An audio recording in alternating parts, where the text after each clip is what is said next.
Good morning, and welcome back.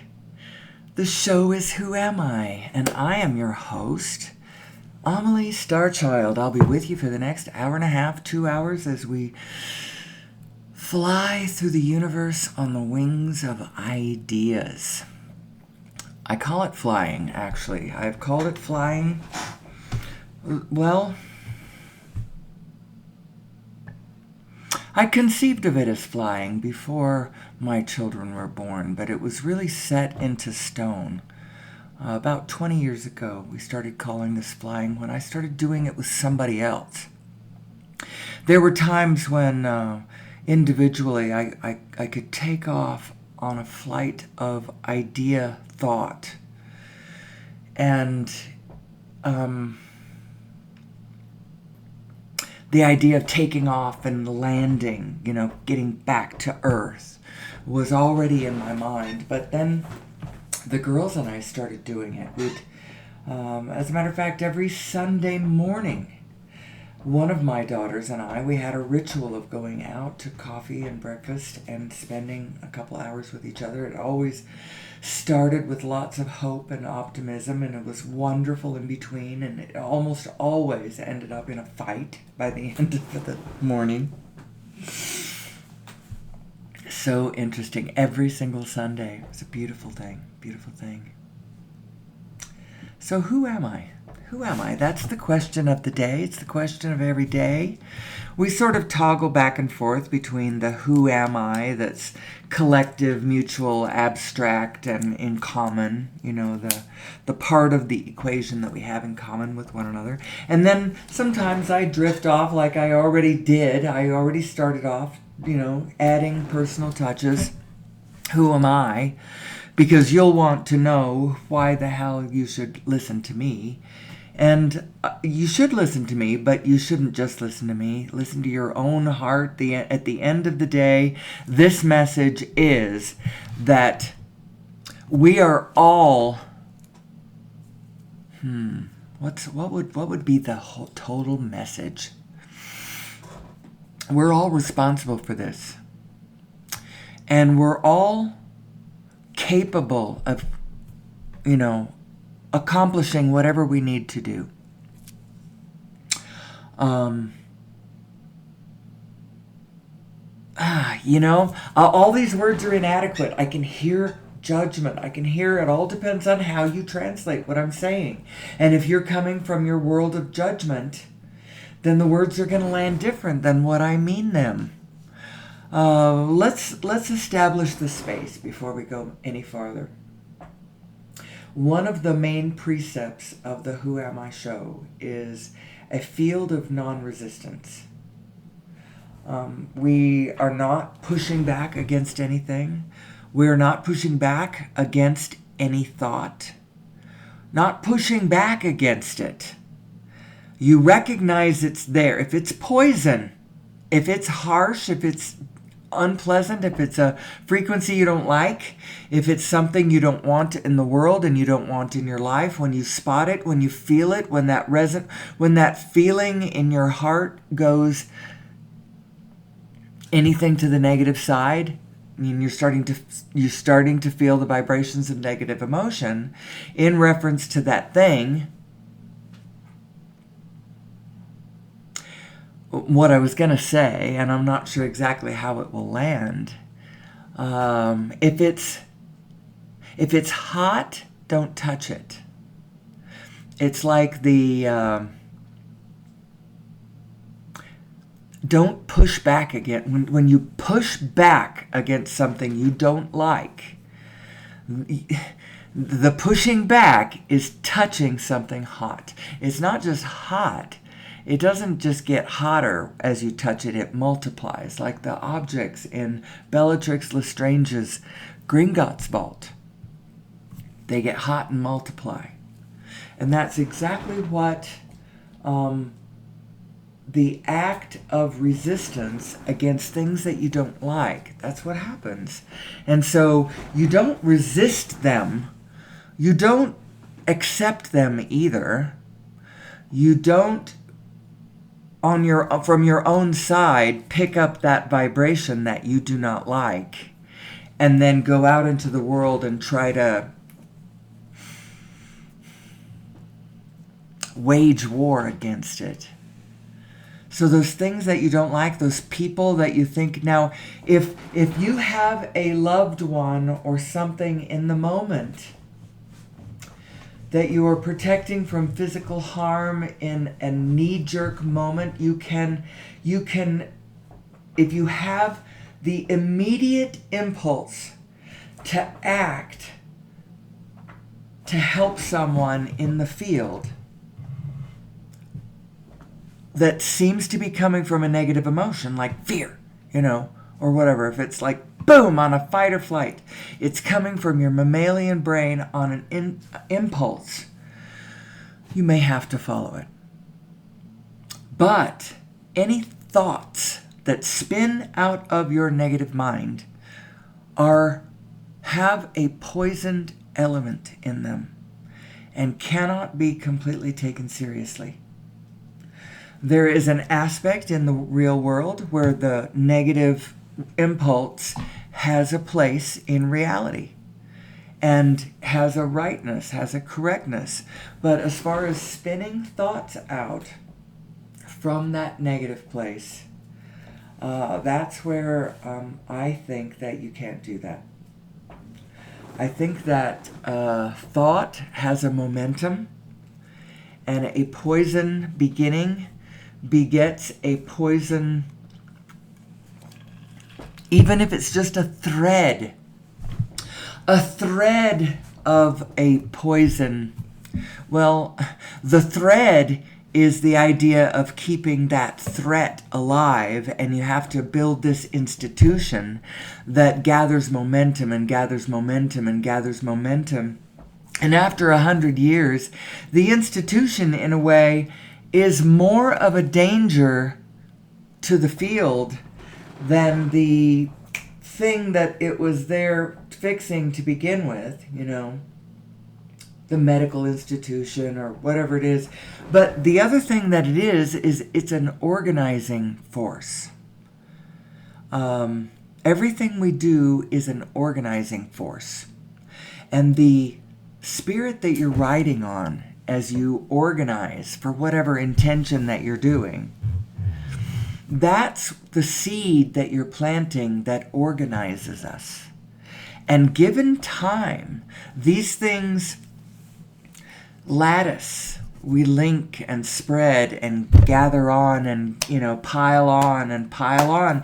And if it was a good structure at the beginning, then when we pile on, it's great. But if it's got a poison thread in the center of it, an intention based on fear or greed or some kind of basic misunderstanding about who we are and the nature of our existence, then as that institution grows, then that amplifies.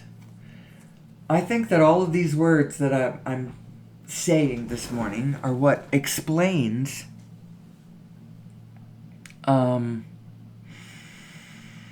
situation we find ourselves in, if you would. It's like, it's hard to know how to characterize, because I'm just looking around at the whole thing around us, however you want to characterize that. And we're doing it from a very neutral point of view. The whole morning is going to be neutral to positive. We're taking no negatives. There's no enemies in this room. We're all in this together here. As a matter of fact, there's no other side, in a way. We're looking in a mirror, and there's no reason to push against a mirror. If you push against a mirror, all you will end up doing is seeing yourself making a fool of yourself in the mirror. I mean, at least for this 1.5 to 2 hours, the space is resistance-free. And we push it back against nothing, because when you push back against things, they get hot and multiply. And anyway, because momentum is a thing. And all you're doing is echoing into a canyon. So who am I? Who am I? Well, there's a number of ways we're going to approach this. There are actually two sides of this. Now, I guess I don't know. I have a thought, but it's kind of, hold on a second. I will be back in just a moment.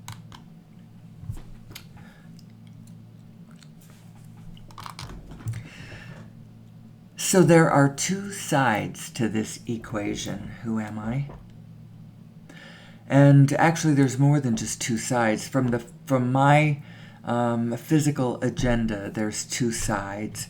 One is raising awareness of our physical assembly, if you will, what structures we're dealing with, so that you can more accurately understand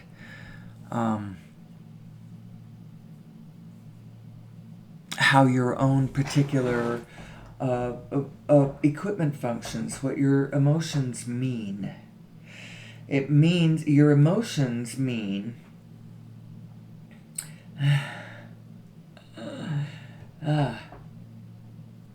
that's what it is. You can have that immediate bing of, oh, I don't like that.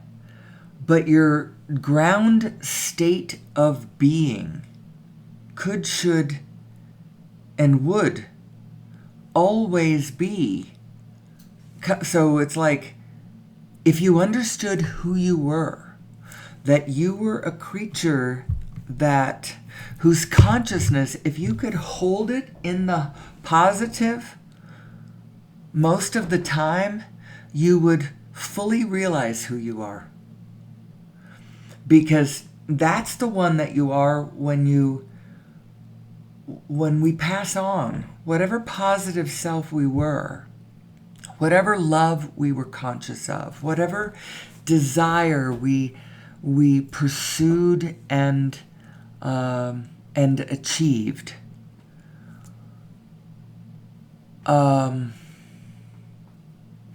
That's what we take with us. All of our negative self is not really us, and we leave it behind. Like, just, it's the resistance. Resistance is futile. That's really the meaning of that. Resistance itself is futile.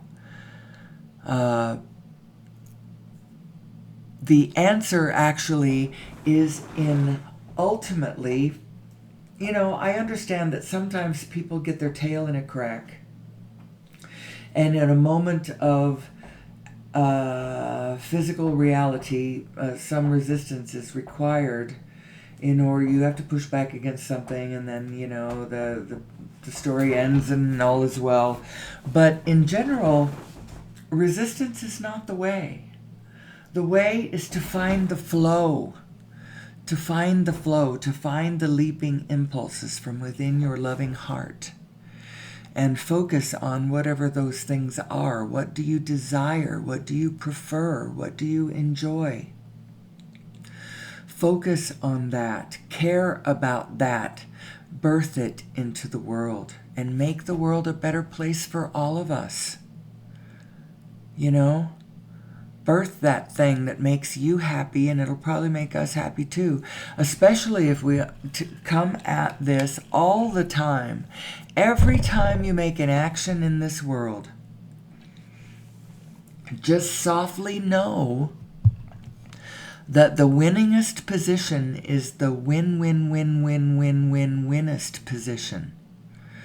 The more cooperative components that you can add in around you, in the sense of make it in their best interest too, and they will not only willingly cooperate with you, they will joyfully cooperate with you, eagerly adding their magnificence and their wisdom and clever source plugged in ideas. It's the blessed way to organize. what I'm really saying in a profound, profound way is this beautiful, loving, connected force is trying to organize us. But it's not like trying to organize us, and when we don't organize, it's disappointed. It's more like a force that is gently broadcasting our direction at all times. And it's not exactly a source broadcasting. It's like spin coming at us. I am dead positive that that's what it is. It is spin coming at us. And if you follow it to the shared point, you will find yourself in a lovingly, connectedly, blessed place where we have all organized ourselves and each other based on things like what we want, what we like, what's fun, what's beautiful, we know the things that we collectively like, that we get together and our eyes get big and we go, oh, the beautiful things, the magnificent things, the parks, let's think collectively, let's lean into our beautiful, blessed, connected nature and quit even worrying about all of the wickedness or the wrongs or mistakes that we have made. Let's just lay new pipes. It doesn't matter how we got where we are. If at this moment we could understand, just understand who you are. We are a connected matrix of plonks spinning with one another, connected in individuated vortices that are all tethered to an original spin. And if you find your way to the center of the center of the center of that spin, you will find yourself integrated with the needs, wants, desires, and data field of information of the entire universe. And it happens inside. It happens internally. It's what all the religions have been, more or less adequately or inadequately. The mysteries, the occults, all of this stuff is echoing back to this one truth. We are one, and we are matrixed together, and the organizing force is love. And the frequency that message comes to us is on a frequency of peace. And this is why Jesus was so damn right and so important, because that was basically his message, however you read it.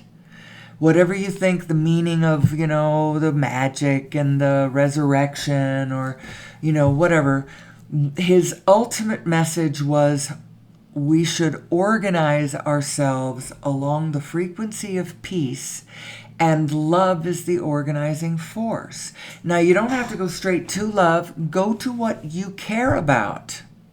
Do you care about music? Do you care about dancing? Do you care about cooking? Do you care about nature? Do you care about travel?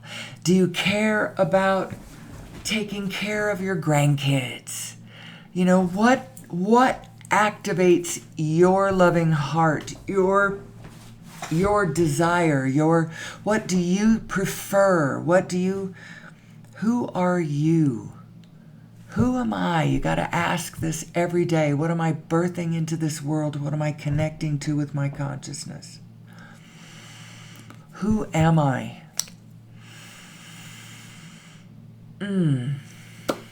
Wow, that was interesting. So, anyway, the psychology of all of this is largely what we're going to discuss every day. The energies of this is what we're going to discuss every day. The polarity, the meaning of the polarity is actually our enemy. If you want to find an enemy, because there is an enemy, and the enemy is the polarity. Don't anthropomorphize it. Don't turn it. You can turn it into the devil. Because at the opposite end of the ultimate polarity that you can find in your own consciousness, at the other end of the ultimate side of that, the dark side of that polarity, is the devil. You just created him. You just brought him into life by going to that polarity. So the polarity is the enemy. So what's the answer? You gotta find the wholeness. You have to integrate yourself with the whole field. You'll also open up a whole lot of data and information that you have access to. Now, I myself, from my individuated self, have just said some things this morning that I have never said, that I have never heard anybody else say either. And I'm going to have to go back. I'm going to have to start going back and listening to myself, because I'm starting to say things that I've never heard before. That little me is really not, this is not part of my... If you want to look at what I say, or what I just said, and then compare it to, well, how successful is she? Well, you know what? In a way, I'm very successful, because I have created the life around me that I have to this point declared and preferred. It's one of peace. I'm finding my flow. I feel like I live in a sanctuary space. It's very peaceful. It's from here I can think clearly. And you know what? Based on what I think is happening with this show, I think that the broadcast of this show is one of the reasons why I'm doing this, and that I had no idea at the beginning where I still don't know where it's going. I have no idea. My inner being is taking me here. I mean, I never used to be a get up early, and now I can see my whole track, the last like 4 or 5 years, 6, forever. It actually tracks from way back. All of the things that I have done with both girls, both the almost conscious spiritual alliance, spiritual and economic alliance, I have forged with one of my girls. And then the other one, this spiritual connection I had with the other one as we did our flying every Sunday morning, flying and fighting, flying and then fighting. And then now she has given me a new generation to tag in, to add into the whole thing. And so in a way, she's powerful and special to me. Also, my girls, both equally powerful witches. They aren't witches. If you took that in any kind of a religious polarity sort of, literal way, but we are witches. We are all witches. That's how come you keep seeing shows like Harry Potter and like the Piers Anthony series of books and all of these things. Did you know that your imagination is downloads from your inner being? You're getting vibrational downloads from your inner being. That's what your imagination is. And if you have no imagination, then you're running on two things: your intellectual mind and some mild milquetoast impulses. I don't know if what I just said is true, so I don't know what's on the other end of that sentence. If you don't have any imagination, then that means blah, blah, blah. I actually don't know what it means to have no imagination. I just know what an imagination is. I don't know. You could perhaps extrapolate the meaning of your lack of imagination. It means you're not in as close contact with your inner being, perhaps, than you could be. You're going off on your own in your head space without really understanding from a fuller, broader frame. That's all it is. It's just a broader perspective. See the bigger picture of this thing, people. The bigger picture of this. Where is reality coming from? And who am I? What's the nature of gravity? I believe that gravity is the spin. It's the pull of that spin. It's how all of the molecules are stuck together. It's how all of us are stuck together. We are dense. We are in this together, and from one side of this, the room is very full. It's almost preposterous to think in terms of being alone. I'm alone all the time, and I never, ever, ever feel alone. You know, there is always, I know the context with which I am in, and I know that I am supported by the allness that surrounds me. I am matrixed into the whole thing, and as long as I follow the guidance of my inner being and flow towards, I didn't know whether to say being or spirit, and it just came out funny.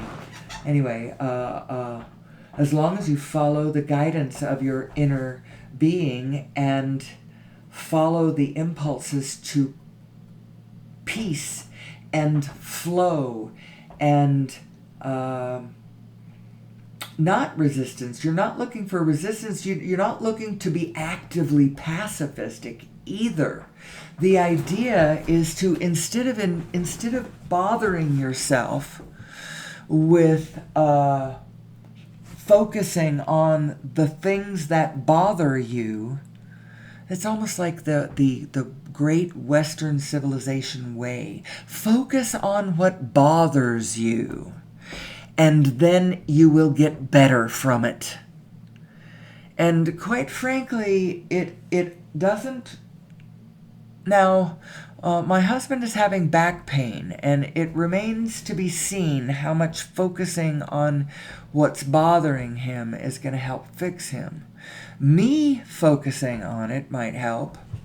I don't know. I'm not sure how all of this works, because some focus is required, even if it's to bring yourself to the recognition that you've got to find in your life something that lights you up, even while your back is aching. You know? If you've let it get so chronic that you just can't think of anything else, I don't know what to do. I don't know what to do. He claims he's getting better. So, but whatever happens is always, I like the Abraham's mantra of things are always working out for me. Things are always working out for me. No matter what it is, even if your house is burning down, even if the neighborhood is blown away, somehow things are always working out for you, because maybe it's just meant to help you understand that the frame that you are living in, your little sanctuary space, is not the whole of the space that you occupy. I'm just saying, and actually, I wouldn't ever presume to tell anybody else what the advantages of that horrible, horrible thing that just happened might be. It's rude to recognize the advantages of a tragedy too quickly. It is rude, and so I would caution people on that. But ultimately, you got to know that things are always working out for you. So once you have laid the dead to rest and grieved your last, or grieved your best, let it go and look forward because things are always working out for you. And life is always working out for us. And as long as we are leaning into the peace and love part and knowing that this great organizing force is, and that we're all in this together and that there's nothing serious going on here and that nobody goes anywhere, you die and you're still here. You're still part of Project Life. Project Everyone. That's what it is. Project Life, Project Everyone. Now, you may think that you have to, think about this in a hard-ass, physical, specific way from the get-go. But you can get a handle of this in a general way first before you throw yourself wholeheartedly down the staircase, You can think about it. You can think about who you are, how it works, what the matrix around you, what its shape and form is, and how it works, how you work within it. You are the field. I am the field. And there is no hard distinction between us. There is an informational structure feeding the information back and forth, up and down the line.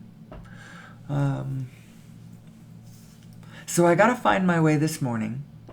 The question is always, who am I? The reference is always source energy.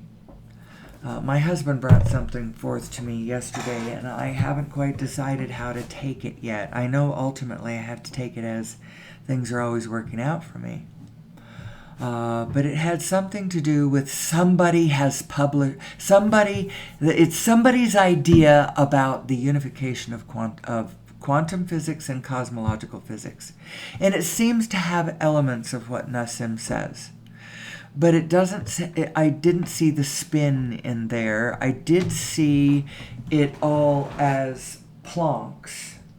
That it's all Planck's, and that seems. But you know what? I see the fullness of all of these ideas coming together in a big oneness. And I'm not going to take anything less than the whole thing. How it really works, who we really are from a great big perspective and a teeny weeny perspective, all the way up the scales. This Nassim and his work really... if you can take those people's work and see how it dances with what Nassim has already said, then I'll buy it. But I don't think it's anything that disqualifies what Nassim has said. And I don't know whether it's helpful in any kind of a technological way without being helpful in a spiritual way. I don't know. But it seems to me that the full understanding of the spin has got to be understood for us to get gravity. Maybe somebody's throwing out this paper, sort of part of the picture without the gravity thing so that we won't conquer gravity collectively. Because what happens when you have 8 billion of us capable of just whizzing around the planet without any fences holding us back? We haven't learned how to play nice with one another because we don't know what's organizing us. We don't know how to organize correctly. Do we do from a top-down, centralized perspective of there's this rules, this is how we organize, and everybody who wants to fit into the peace and order of the land must follow all of these laws, and the harder and harder it gets for people to conform, the harsher and harsher the laws have to be. The law and order candidate starts getting traction in the political field. And then the next thing you know, you've got a freaking autocrat, at the top of the order saying, build the roads over there, and this is what we're going to do over here, and, and all of the power flows through them, and that's what we do, and there's a problem with that. But what's the alternative? The alternative is teach people who they are and how this works and how they connect to source energy, and then let them do their own thing. all of us, if we are organized primarily on the from the premise, it has to be the part of the ground rules is you're coming at this from a recognition of where A, we're all in this together, B, we're looking for the win-win position, C, it's all about everybody getting their way in one form or another. Everyone's voice needs to be heard, but the peace needs to be kept. We're not in any kind of resistant mode. Nobody's resistant about anything here. You start getting resistance in there, and the next thing you know, everybody's fighting about shit.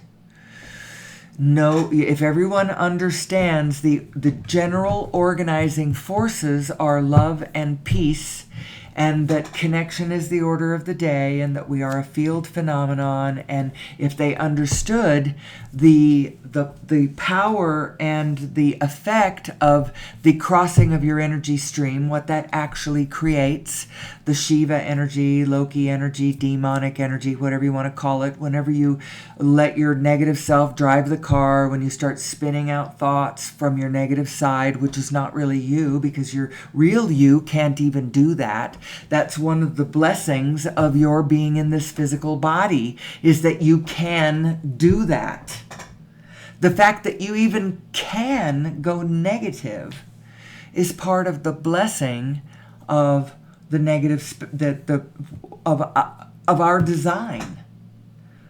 But ultimately, in order to really make it pay off, you have to ultimately understand who you really are. And that really are person is the positive one. And that negative thing that you spin, that resistance thing, it's a function of you. It's not when you hit a negative wave, it's not a function of your dysfunction. It's a function of your function. When you stay there and spin from your neocortex thinking mind place thoughts from that negative position, and then let them expand and go with it, build that's when it becomes a problem. That knee-jerk thing that saw something in the field that could be better, that one was not wrong. That impulse was not wrong. I just realized I need to plug my phone in while I've got this. What it is it's called, listen to this.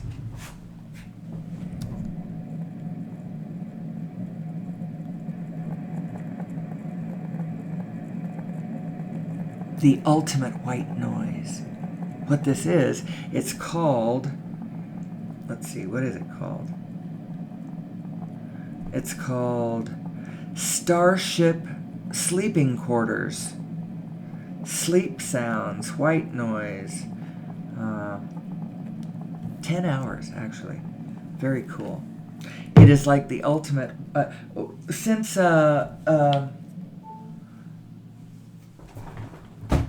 it has gotten later in the year and early in the morning, you no longer hear the cooler rattling away behind us. It has felt very quiet to me in here. And so just yesterday I started doing this. It helps me. I don't know if it's distracting to you. You probably didn't even notice it until now. Or you may have thought that I was on a starship and all of the crew behind me was asleep. I am your host, Amelie Starchild. I considered changing my name to Amelie Starcraft at one point, but I decided that Starchild was good enough. So who am I? Who am I, and where are we in this? Are we going to be talking about the physics and the understanding of this physics, or are we going to be talking about the psychology? Or I've really enjoyed this morning. I've riffed around the globe, flying in different directions.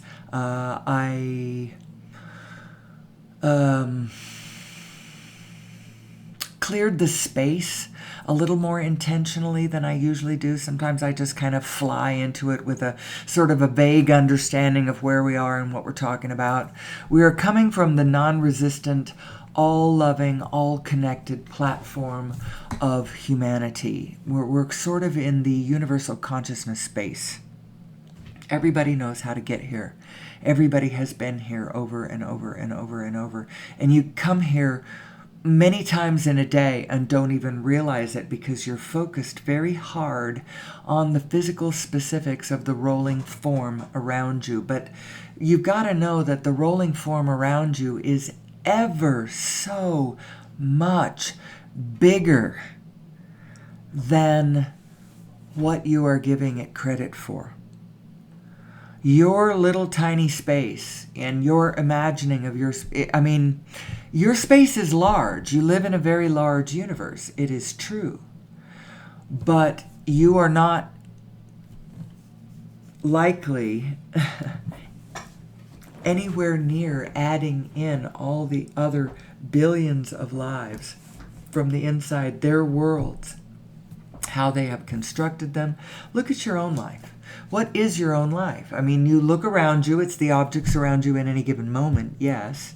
It's also a collection of all the places you have ever been and all of the objects you have ever passed by, all of the things you have ever loved.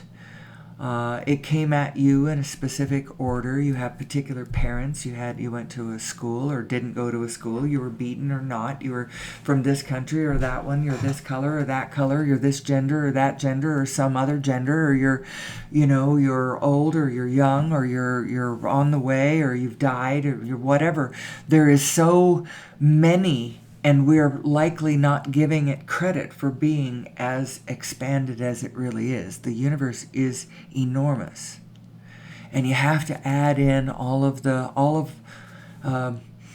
the one that it's because, my reactions, my emotions, my view of the world, how I've added it up, it's like we all have the same Lego set, yes, but I'm pinging it from here, you're pinging it from there, and it makes a huge difference. There's 10 of us walking down the same street on the same day, having completely different. Maybe one of them, their wife is having a baby, and they're heading for the flower shop to get some flowers, because she's got hours to go, and I don't know, that would be a dumb thing. Maybe she's and another one, their child is they're heading for a spelling bee, or somebody else they're worried about losing their job, and somebody else is on the way to a cruise in the Caribbean, and and on and on and on and on and on. And every single one of us, we used to have a sense of we are one, but it was sort of tagged to a physical fabric of society, this we are one thing. We had a deep sense of we are one. But it was tagged to more in the physical zone. The fact is we are one. And we can be infinitely diverse within this one, and we still are one. It doesn't stop our being one. The fabric of society has shattered, and thank God it has, because watch all the period pieces of the days gone by when people had to conform, harshly conform to a particular mode in order to be accepted. If you were gay, if you were a woman, there was like 3 hairstyles that you were acceptable to wear. And if you did anything else, and all the shoes were the same, and the dress was the same, and you behaved a particular way, and you were expected to, marry at X and have children, and the religion was blah, blah, blah, which meant that you were expected to believe that this was the nature of the world, and this is what God was, and this is what was going to happen. This was the meaning of your life, and this would happen when you die, and all of that, and it has shattered. And it's just all over the place. It's shattered for some of the people who presumptuously believed that it was, sweepingly accurate, or I don't know if that's the right word, but a part of it is a function also of east meets west, meets north, meets south, meets more and more population, and populations bumping up against one another, and cultures challenging one another, and us finding our humanity in between when we do and when we don't, the little skirmishes, the great peace, the project humanity around the globe. Project globalization. And yes, you can, at this point, project globalization could use a lot of tweaks. It is absolutely true. But if you go about this from not a position of resistance, but a position of, we are all in this together, just know that we are. And ultimately, those multi-billion-dollar yachts parked in the Cayman Islands and such, at some point are going to be the most amazing, either they're going to be living museums, where we pay for, we have a ticket and we go spend some time on one of those things. Just the same way all of the recreational things that we're creating right now, the organizational force, the only way to make something outrageous like that happen is to be what we've been doing.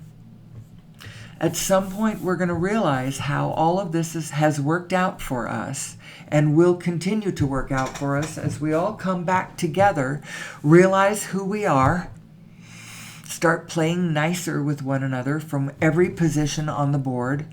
Know that charity is not necessary. You don't have to do something for somebody because they can't do it for themselves. You can look them straight in the eye and see them for who they really are in a world of universal abundance and opportunity. And I know that this world is possible. I know that it is possible. But the way to find this world is to know who we are and tune into it.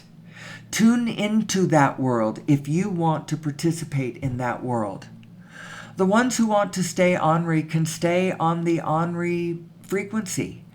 You can't experience every world at the same time, So if you want to go experience the world of peace and understanding who we are and what we're made of, that world of connection and that world of diversity and abundance and joy, you just tune into it, girl. Just tune into it, and it is there for you. And this is where the law of attraction works for you, because whether or not the whole world gets it or not, when you understand that what you put out is what you get back, and it's just a frequency thing. If you put out judgment, and the put out judgment, you may not even think that you're judging anybody. You may just think you're judging yourself and you're seeing the world as real. But any moment that you spend judging yourself and you come up with a negative and you spin off in that negative, you have done something that affects us all. You've crossed your own energy stream. You've created a vibrational thing in the field. Now, it's very small if you don't let it gather momentum, and it's not a big deal, and it's part of our design. It's a very powerful part of our design. Your negative self doesn't hurt anybody unless you lock into it and spin all your thoughts from it. Your thoughts can't be spun from your negative self. Only that immediate reaction that you have that just told you, oh, I don't like that. And you don't have to like something. If someone is being unkind to someone else, you do not have to like it. And as a matter of fact, if you feel a blessed urge, you might be a step 2 answer to somebody's asking in the equation. You might be. But make sure that you are step 2. Make sure that you are coming from source. Make sure that you yourself are in a positive, loving, non-judgmental place when you take your impulse and, assist the world around you. Someone is hurting, someone is bleeding. Be the good Samaritan, Gather that little critter up, and put it in a box with cotton and take it down to the Rio Grande Nature Center and, or whatever. Whatever you are inspired to do from your loving heart, as you dance your dance, looking forward, trying to find what you're interested in, what you enjoy, what you care about, what you love. It's the whole point of everything. It's what we all should be doing. And we were doing that as a couple. We were doing that. And then my husband, he cricked his back. And we haven't been able to do anything. It's been like 2 weeks and I haven't played golf. And I'm starting to get sad about that. But things are always working out for me. So I'm going to have to find the larger frame in this too. It's a formula. It's like a formula. Oh, this is what I've dealt. This is what I'm dealt. Okay, let's see. It's like a board game. And you shouldn't take your physical avatar so seriously. Now, it is serious. It is serious, but that's part of the game. It being serious is part of the game. But it isn't that serious because we never, ever, ever die. One of the beautiful things about this moment is that we live in a really, really, really blessed time. We have come from ages of servitude and subjection of everybody, colored people, women, homosexuals. Nobody has had we've all had to hide in our way. We've all, answered to the Gladys Kravitzes around us and now all of a sudden it's okay to be anybody, wearing anything, as long as you come in on an authentic way, on a peaceful frequency, not offering, guff to the field around you, because that I don't know what you want. I don't want to be a burr in the side of anybody. As long as you come at it from this peaceful frequency, the world is allowing you to do anything. You can wear your hair in a beehive, or you can be a girl and go bald. You can have tattoos all over yourself, or your hair can be pink. You can have any religion. You can have sex with anybody as long as it's mutual, consensual, joyful, peaceful, loving, all of that, peaceful and loving, and then anything goes for the rest of it, period. And we've almost gotten to the point where we've figured that out, that it's the frequency that matters. Now, one of the bugaboos that we have with peaceful and loving, one of the things that we come up against is our aversion or our bugaboos about sexuality. That one is still, because it's so charged there. It's so charged from so many sides. There's so much meaning to that. It's the very lifeblood of the continuation of the species. It's the very heart of actual reality. It's also this bestial thing that sort of links us to some of the more sordid, if you want to see it that way. I don't see it as sordid, but we do as humanity. A lot of times we do. And it gets in our way about that. And love and sex have so much to do with one another, and love is such an enormous part of this equation. It's the thing. It's the pull of the shared point, that original spin that we all come out of. So who am I? I do believe that a better understanding of who we are even from this spiritual aspect, it ties into an understanding of us from a more new physics point of view. This new physics that explains where matter is coming from, how matter is organizing Plancks across the 0-point energy field, blinking in and out of existence the way reality does. But there's this spin, and source energy seems to be this spin. Everything is spinning. The momentum of everything is spinning. And if it's not a particle itself that you can see is spinning, whatever it's doing is the effect of something else spinning. The centrifugal forces, or the Coriolis forces, and the electromagnetic fields, and all of that kind of stuff is all the effect of this spinning field that we are a part of, that we are spinning with. And I believe that a greater understanding of that is going to lead us all as humanity into better technology that has conquered gravity.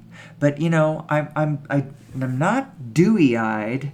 I do kind of see that there is going to be a problem when you release 8 billion people to fly around the planet without borders, boundaries, and fences are not going to have the same meaning as they have now. Not to mention roads and infrastructure. That isn't going to matter anymore because you can just fly anywhere. Who cares what the infrastructure is? Fly directly to the top of Mount Everest. Who cares what the infrastructure is? Fly out to the tip of whatever. You don't need the damn roads anymore. Those fantastic bridges taking you out to the Keys, for instance. You don't need those kinds of things anymore. To call yourself first world, look at the infrastructure we've got. Look at the infrastructure in all the homes. You don't have to have that. I see a future where maybe we blow, like these bubble things out of some sort of hard material, blow it. Actually, it has been intimated that you can summon forth goods directly through the workings of the quantum field, using it like a 3D printer. When you can really understand how things come into form or not, how to do it. It's the alchemy thing, the alchemists, what they have been searching for ever and ever, and why all the really, really smart people seem to go and take alchemy seriously. Why would they do that? All the really, really smart people did a little alchemy on the side. Interesting. It's very interesting. We live in a really, really interesting world. And if you would, instead of focusing on all the things you don't like, because there's plenty, and I could give you a litany, I'm not even going to tell you the ones today.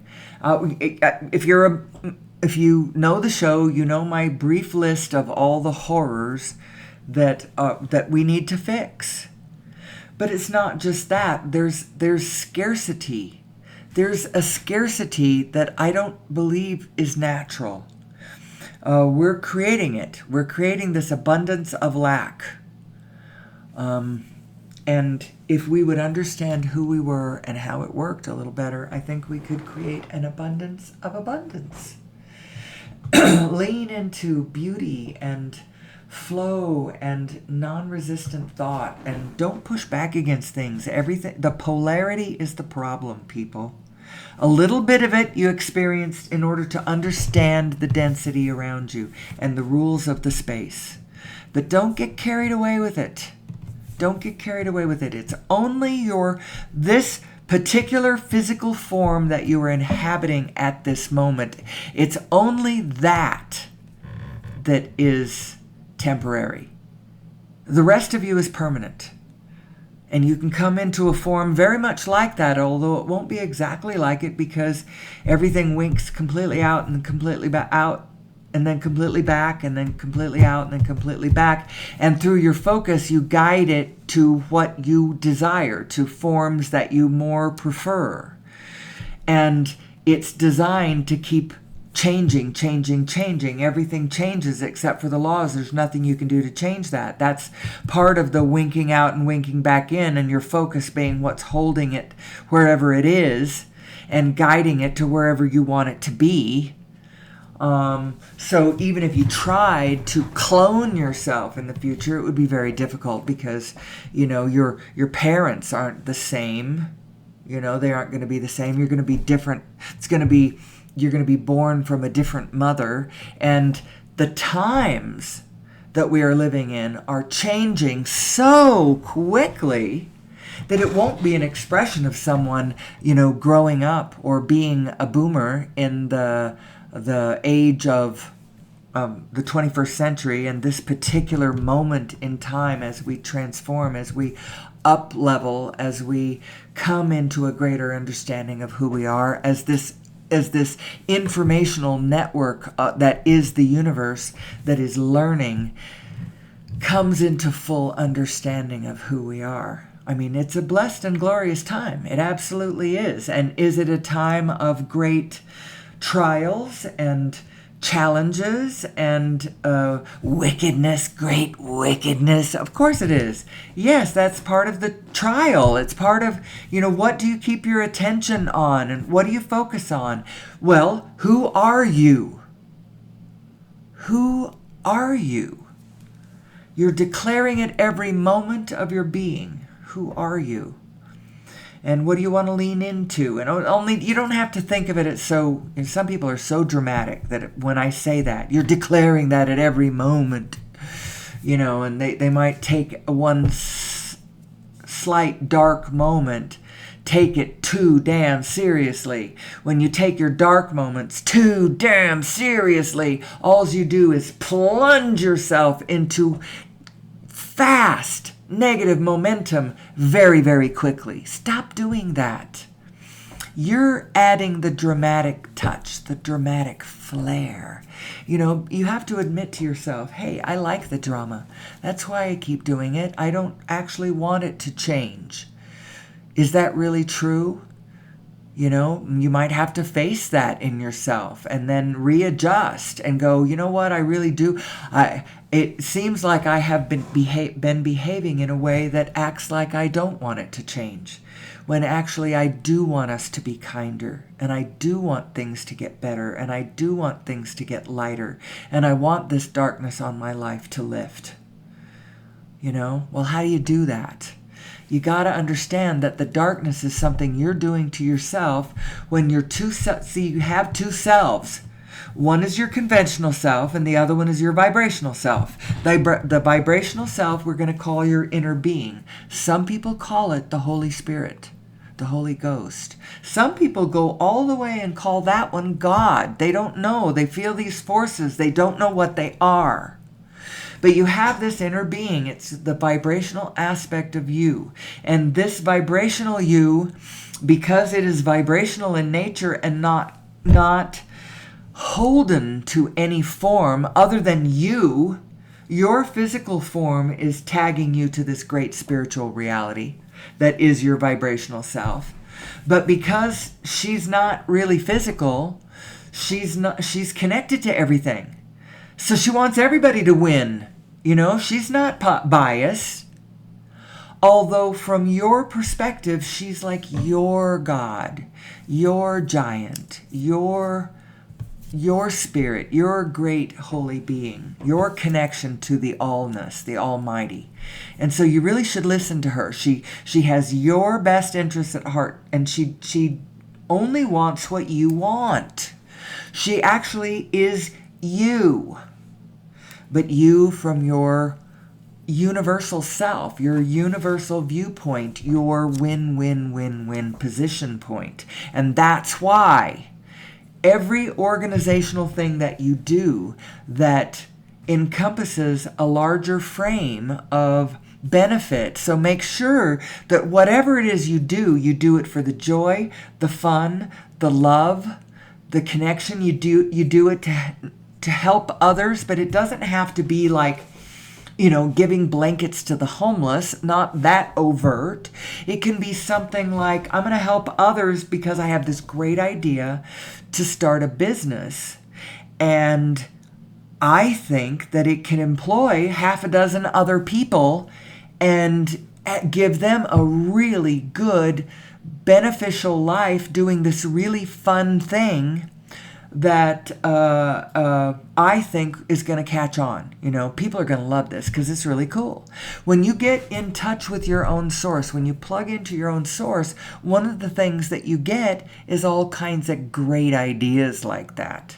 And you don't have to jump into immediate action at the very first hint of a kind of a good idea you get. You could kind of stew in that just a little bit longer and get some really good ideas coming. That's kind of where I am. I've seen so many good ideas just kind of fly past.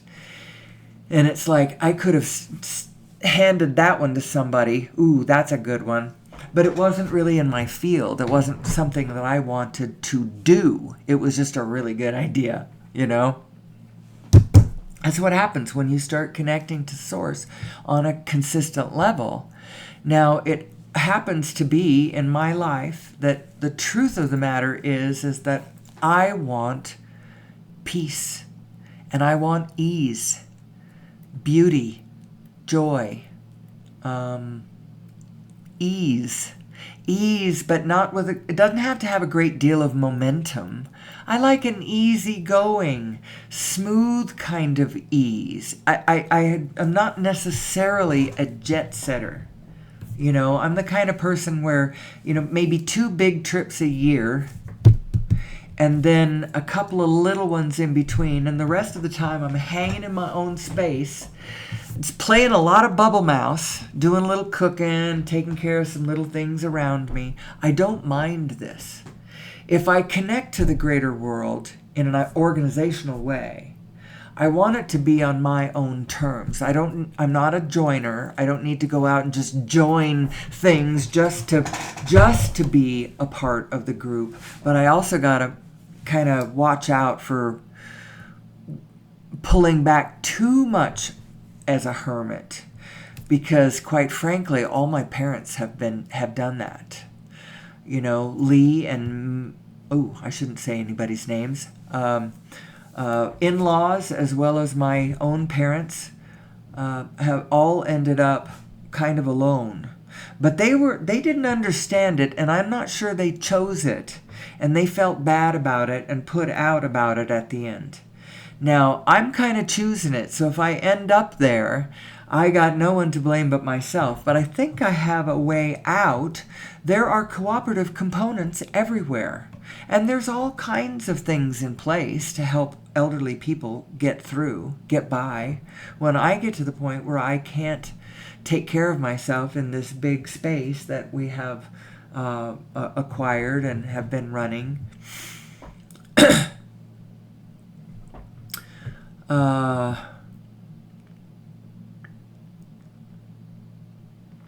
there's plenty of choices, and right now I should be shopping around for the ultimate senior center in the location that I want to spend my last years in. Otherwise, I might end up in Spokane when I wanted to be in Arizona.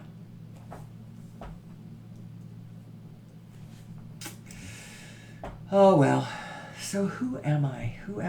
And how is this going to get us to an understanding of gravity and off of fossil fuels? That's the other part of my equation. And I really think that this is an important part of it. And I do believe in this part of it too, by the way. And if this turns out to be, if this math needs some tweaking before it's ultimately universally viable, so be it. Do I hang everything that I am on Nassim Haramein and his mathematics and his understanding of the universe? I don't know. Maybe I kind of have, because it's like 2 halves of my position.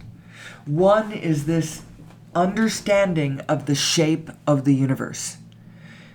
The space is full. It is spinning. manifested reality is spinning reality. You can't divorce those two things. The spin is baked into the cake. That helps us understand gravity. And by the way, gravity, I believe, ultimately from a like woo, woo, woo, woo, woo, woo, woo, woo, spooky, mystical kind of a way, gravity is the pull of that shared point, which is also love. I don't know how that is, but that is true. And this is how we need to organize ourselves. And this is the secret behind everyone getting what they want and need. The secret behind it is you follow your bliss, you follow your desire, you follow your clear desire, your pure desire from your positive self. What is that? Well, your desire is so review it from a point of clarity first and resonate it from a point of clarity first, and then go in and figure out how it applies in the physical world. Don't just immediately be in the physical world, try to emanate the clear signals, and then go, oh, but nobody's like that. Oh, reality says that's never going to happen. No, stay in the general and resonate the clear frequencies. What frequencies are we talking about? Freedom, joy, clarity, beauty, abundance, fun, relationship, efficiency, sustainability, those kind of things. That's what we want. Now, how do those things translate out there? That's the question.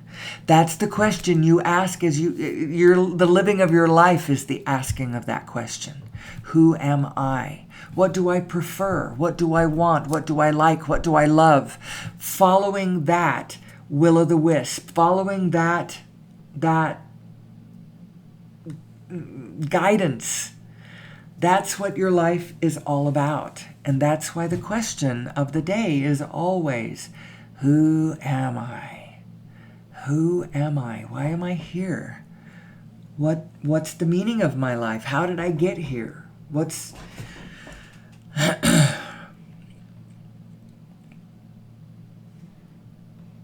You know, it's funny. I live a relatively humble yet secure existence.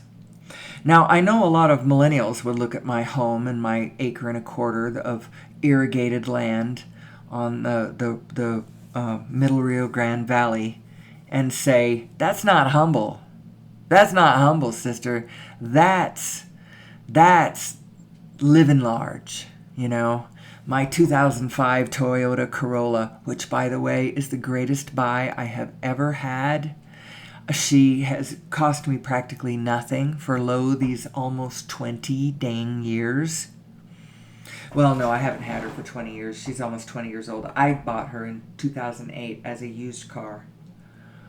But boy, what a good buy that one was. I was on it. My inner being guided me to the right thing there.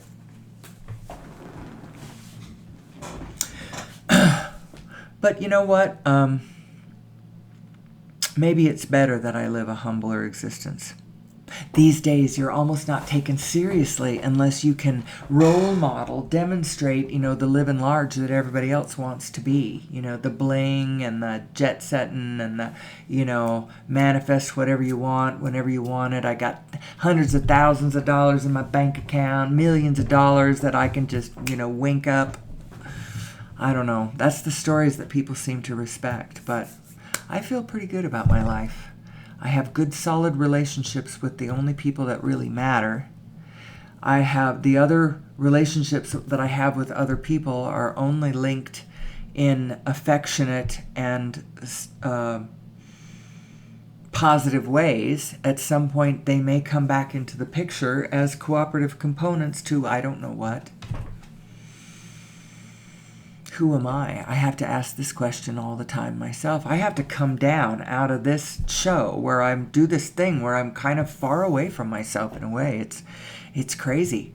And then, like, I have been just applying it to my life, only I haven't been listening to my shows. I may have to start listening because I'm starting to say things that I've never said before, and I'm not sure where it's coming from, except for it's coming from the wisdom of that universal consciousness, that inner being that we all have, that we all share. It shouldn't be all that big of a mystery. Abraham says we all have access to this, and I believe we do. We really do. We just have to get into a field of non-resistant thought. This is what she calls the power of non-resistant thought, the pleasure of non-resistant thought. This place, this space where we push back against nothing because everything is here for a reason. If it's here, it's for a reason. And to make, in order for you to make the world a better place, it is not up to you to subtract anything out there. It is up to you to point your vehicle in the direction of something that you would prefer, that you would desire, that would be fun for you. Do not sacrifice yourself for the whole, the Almighty, of which we are all a part of, and should aptly and rightly respect, worship, even if that's the word that, leaps to your heart and it feels right to you. Fine. But don't sacrifice yourself to it. That is a misunderstanding of your being an integral part of its nature. And to sacrifice yourself for it diminishes it. To be yourself with it and for it, to dance with it, to recognize your own value in the equation, is to make the whole picture bigger and more valuable. It's just really cool.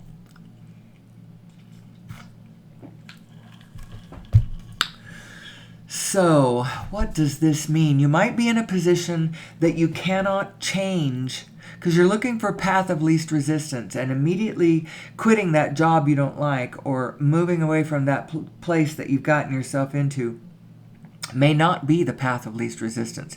You may get an enormous amount of guff, blowback from all kinds, or you may end up on the street, there's resistance there. There is a reality playing out there. Do not, but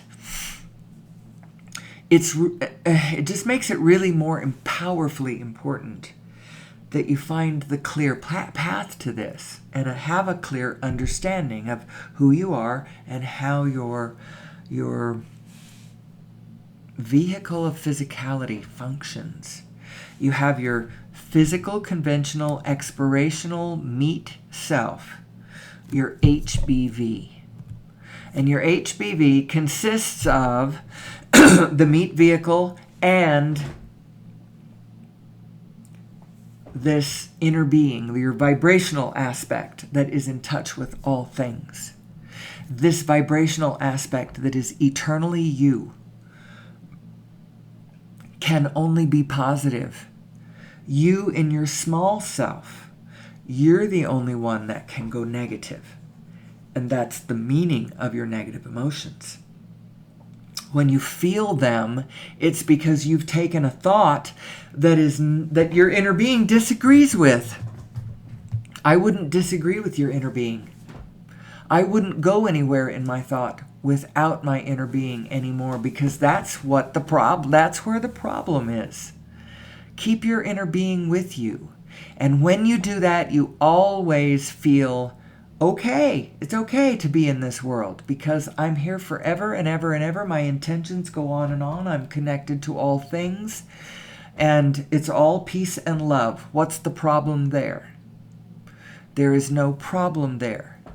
However, then life comes at you and it's scary and it's, there's... And then there's the legends of my people who claim that there is only one life. Well, this physical body that you're in, that one only has one life. And it will be buried or burned or molder at the side of the road or be buried at sea or whatever, eaten by crows, whatever happens, your physical body will pass. And that particular one will never happen again. And you can get a little melancholy about that if you want to. But the spark of life that you really are, and the project of life that is dancing around us, is an eternal one. And you have a front row seat to it forever and ever and ever. Your mind's eye has open eyes, front seat to that parade for eternity. So now that doesn't mean, because physical life has meaning. As a matter of fact, it's the important part. It's the interesting part. It's where all of the non-physical is focused, watching as right at the rolling edge of this, world of flux, as that's where it's interesting.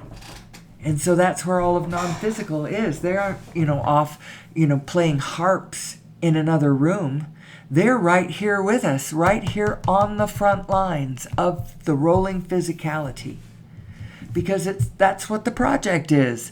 Project Evolution, Project Earth, Project Universe, Project Solar System, Project Nebula, Project Discovering Who We Are, Project Almighty. That's what it is, and it just rolls on and on and on, and you are a part of it forever and ever and ever and ever and ever. So just know that. So what do I do with that? What do I do with that now? I need a job. Well, no. If you come from it emotionally, from a vantage point of ultimately, I know that I'm okay. God has me in his capable matrix. I am one with everything. I am never alone. My inner being is always with me, broadcasting this message of allness and peace and allness. It's the allness. It's the allness channel, coming in on the frequency of these reverberating plonks, exchanging their information across the scales. That's what source energy is. That's what we are. Project Eternity. And we can plug into this source, by the way. We can plug our technology can be plugged directly into this source if we understood the mechanics of it. And so that's how come I propound Nassim Haramein and his mathematics over there at the International Space Federation and the Resonance Science Foundation.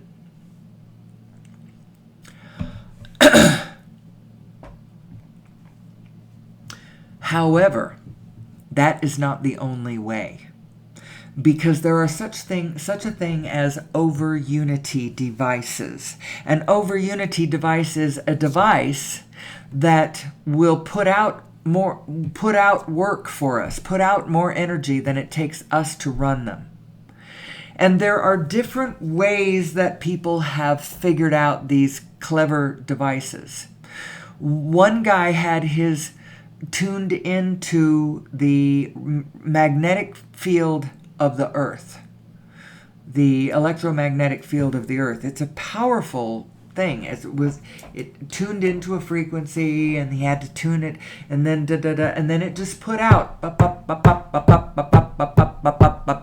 put out an energy thing. Other people have come up with other ways to do it.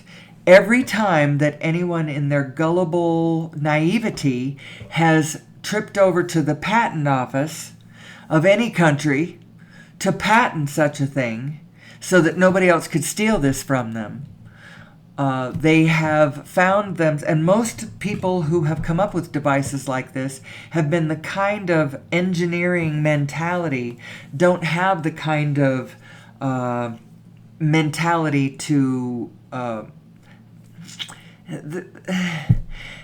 they have what Mr. Greer, and I can't remember what his first name is, refers to as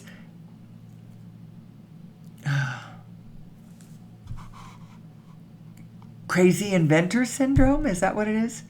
Crazy inventor syndrome, where it's like, they're precious, my precious, my precious, and they guard it like a mother dragon guarding her egg or whatever. and they take it to the official office so they can get that official patent so that nobody else can take this from them, my precious. But then they don't realize that the patent office is the one that's going to take it away from them, and their lives with it. If they, now it's not the patent office is going to, I don't think the patent office does wet works, but there are certainly black ops arms of our own government that do wet works. I know this to be true. I did I wrote a paper, and I was so ashamed of that paper for the longest time. But I did a lot of research on horrible things that the CIA did, and part of the terrible paper came from me being just such a lazy student, that the way I concluded the paper was, after describing all these terrible things that the CIA probably did, they overthrew Salvador Allende in Chile, and put their own straw man person, their own leader in place that was friendly with everything from the World Health Organization and the institutions of medicine and pharmaceuticals and stuff all over the world. But in the end, I said something mamby-pamby like, well, at least somebody is out there making sure that we're number one in America here. Oh, so ashamed of that paper.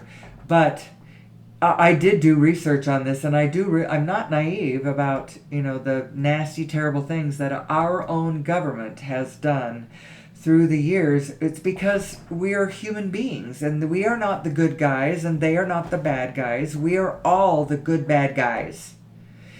And the good or the bad coming out in us has to do with the way we're designed, and whether our head and our hearts are linked up to one another. Whether they are in, the Heart Math Institute's been studying that one for the last 25 years, this real connection between the brain and the heart, and how the human being functions optimally only when those two are in harmonious alliance with one another. Everything blends better when you get, health flows from that position. Mental well-being flows from that position. Effectiveness in the world flows from that position. It's alignment is all it is. You don't have to over-mystify it in the religious churches. See it as frequencies. Understand that what we're talking about is frequencies, because if you want to understand all of the world, you got to think in terms of energy, frequency, and vibration. Energy, frequency, vibration, and spin. If you want to understand the world, think in terms of those things, and you're like, oh, I see what's happening. And depending on what you're resonating with, you're lining up with the ornery ones, or whether you're lining up with the peaceful, joyful, hopeful, optimistic ones that know that, it's all about love and connection. Which ones are you resonating with?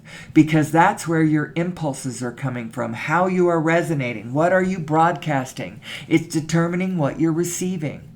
What you're broadcasting is what you're receiving. What you put out is what you get back. There is nothing you can do to change that. That is law number 4. First law, you are here. You exist. There's nothing you can do to change that. Second law, everything is here and now. There is nothing you can do to change that. The all are one, and the one is all, or vice versa. All is one, and the one are all. I don't know. The all is one. The all are one, and the one is all. There's nothing you can do to change that. We are all in this together. We are matrixed together. This energy field has matrixed us together, and everything I do affects you, and everything you do affects me. Your chaos affects me. Your coherence affects me. And I would rather affect the rest of the world with my coherence than with my chaos. The fourth rule is what you put out is what you get back. There's nothing you can do to change that. That is the law of attraction. That which is like unto itself is drawn. Well, actually, the law of attraction is that which is like unto itself is drawn. But the fourth law of the universe is what you put out is what you get back. Because the universe itself is a great cosmic mirror. And so if you want the mirror, if you want a smiling world, if you want to see the world smiling at you, a beautiful, abundant world of grace and love and peace and abundance, joy, freedom, and all of that crap, you can't force the mirror to smile. You can't do that. You try to do that. Smile, damn it! Smile so I can smile! Smile so I can smile. Then when I see you smiling, then I will smile. I will see the projection, and I will see the physicality, and I will go, yes, that is beautiful, and I will smile. And that's not the way it goes. Actually, the vibration is primary, and when you smile, now when you gaze out into the universe is smiling back at you. You can't make it do it from the other direction. So I see now that I have passed an hour and a half, which means it is fair game to end at any time that the Spirit moves me. I see that my own personal time is coming up on 7 o'clock. And I'm going to have to start my day, go out and make my choices with a crippled husband and vistas which have shut down a little bit. I had been thinking in terms of getting my golf game going and, where do we want to travel next and all of that kind of thing. And, since our lives are pretty well, tagged and tied to one another, his shutting down is difficult for me. I don't like to drive. I will drive to very close areas. I'll drive to the grocery store. I'll drive to the bowling alley. I don't even like to do that anymore. I'll drive to my eyelash appointment. I will drive to my hair appointment. That's down Alameda a bit farther. I'll go all the way down Alameda because that's really pretty easy. It's all straight. There's not a lot of, lanes and things changing and people entering and leaving the situation, a lot of motion. I have a hard time with that because it takes me a lot longer to process what I am looking at. And so it has to be a little bit easier going. I'll go down Corrales Road. That's not a problem. But yeah, so when he can't drive, when he can't sit, my world shrinks. Now, ultimately, if he passes, I might have to hire a full-time assistant, someone that helps me see, helps me drive, helps me, all of those kind of things. And I have plenty of room in the house. I can give them a space. I'll probably give them the whole upstairs suite, and I'll just live in the downstairs. I'll sleep next door in the big room next door, and my office will be right here, and they'll be upstairs, and I'll just have to do that. I have to have somebody to help me. I will have to employ a cooperative component. I can't do this on my own. None of us can, really. We are all in this together, ultimately. And the reason they call it universal consciousness is because all of us are there. Isn't that interesting? There's a reason why they call it that. You have people who are born and raised in superstition, and then when they stumble into universal consciousness, they get a Jesus complex because they think they're the only ones there, because they haven't been taught that, hey, this is a thing that we experience as human beings. We know what this place is, this place of ultimate information and love and peace. This place, it's like the great library. Remember, our imaginations are downloads we're getting from our inner beings about the actual nature of actual reality around us. It's just so big and complex. It's going to take us a while to absorb, the magnitude of it all. There's plenty to keep us busy for lifetimes and lifetimes and lifetimes. This is a very interesting world we live in. Anyway, I think I'm going to leave. I think I'm going to end right there. I think that's a nice, clean spot to end for the day. I go take myself a shower and start my own day. come back down to earth, land the plane. I hope you have enjoyed our short flight. I have been your host, Amelie Starchild, maybe your flight attendant, or perhaps your captain. I've been your captain, your flight attendant, your tour guide, all wrapped into one. We'll do it again tomorrow and the next day and the next day. And I'm going to get better at this, better and better and better at pulling this whole vibrational presentation together so that you can see the wholeness of what I'm showing you, what is possible for human beings. We can live on this planet in peace and abundance. We can, as the object of our exercise, recreate abundance on planet Earth, co-create it with the great forces of the universe when we understand who we are and our place on the grid. Each and every one of us authentically calling their own path, calling their own life. It's the only way we're going to organize correctly on the wings of spirit and source. And so to that end, until tomorrow, it is my greatest, most humble wish. May the source be with you always.